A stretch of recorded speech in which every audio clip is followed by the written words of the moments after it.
why I want to state at 10 micrometer is the reason. Of course, you can, again, I said, you can do 9, 5, 2, or 3, but I want to give you that idea why it's a little bit difficult. So a lot of things when we do spray, we do it on a vacuum. When you vacuum, like you suck all the air and stuff, you might have a chance to use nano-sized particle. Okay? Does that make sense? All right, so 200 micrometers. So this is somewhat already kind of go to an extreme side. I would say not every spray nozzle you can do such a thing. I believe when they say 200, it might be referring to like shot peening or other working mechanism. But usually for the biggest particle size, you can go up to about 50 to 60 micrometers because of the nozzle size, right? So think about if you have a particle that's so large, how do you even spray, right? You need extremely amount of energy to just push, and also you have to encounter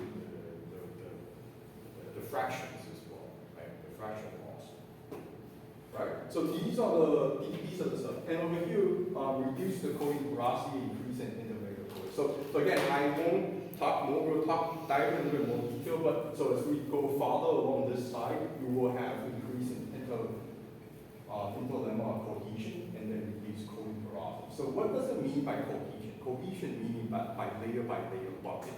Okay, cohesion is layer by layer bumping. So this is similar to additive manufacturing. When you do like coating, it's being built upon layer by layer, right? So that's cohesion.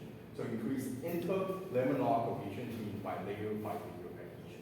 Second is reduce coating porosity. What does that even mean? So when we do deposit, we're spraying particles, right? So particle is being dropped and then kind of sticking on the substrate. So when you have particle over here, there is a gap between these particles, right? So we have particles, and then there's a gap between these particles, right? So this is where the porosity occurs.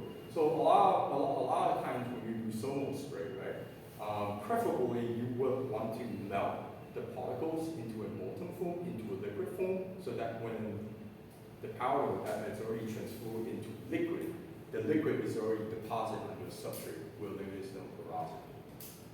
Does that make sense, you guys? All right, hopefully I explained thoroughly enough.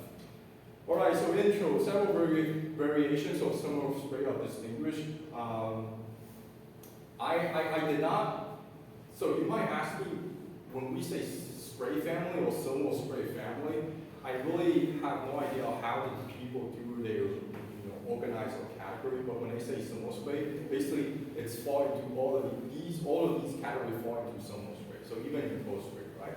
So we'll go into each of the device, plasma spray, detonation spray, HVOF, HVAF, while arc flame spray, and post spray. All right?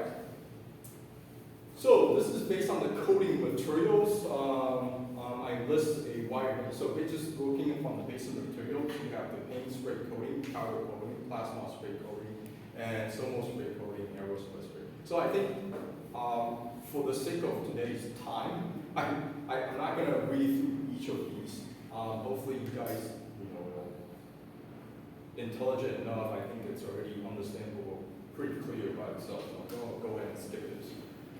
Based on the application method, there's, depending on your perspective, it's also separated into 5 different categories as well. Again, I'll upload this to just give you an idea.